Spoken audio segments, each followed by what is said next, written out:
शुमाली वज़ीरिस्तान की तहसील मीरली में धरना आज 5वें रोज़ भी जारी रहा। ये धरना बुनियादी तौर पर एक मुबैना ड्रोन हमले के ख़िलाफ़ किया जा रहा है।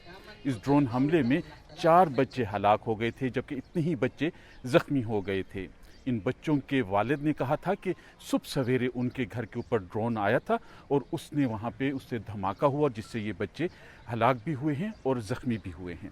इस वाक़े के बाद मीरली में तमाम रोड ब्लॉक कर दिए गए और वहाँ के जो उतमानज़ई कबीले के लोग हैं वो एक धरने पर बैठे हैं और उनका ये मुतालबा है कि इस वाक़े की तहकीकात की जाए। इस हवाले से उनके हुक्काम के साथ मुज़ाकरात भी हुए हैं और इन्होंने ये मुतालबा किया है कि बुनियादी तौर पे जो यहाँ पे मुतल्लिका हुक्काम हैं उनको ट्रांसफ़र किया जाए और उसके बाद ये तहकीकात की जाएँ। इनका ये इरादा भी है कि अगर इनके मुज़ाकरात नाकाम होते हैं तो ये फिर पेशावर या उसके बाद इस्लामाबाद जाएंगे। ISPR की जानिब से एक बयान भी जारी किया गया है, जिसमें ये कहा गया है कि बाज़ हलकों की जानिब से झूठे और बेबुनियाद इल्ज़ामात सिक्योरिटी फोर्सेस के ख़िलाफ़ आयद किए जा रहे हैं। उन्होंने इस वाक़े पर अफसोस का इजहार किया है और कहा है कि इस वाक़े की तहकीकात की जाएंगी और जो ज़िम्मेदार लोग होंगे उन्हें सज़ा दी जाएगी।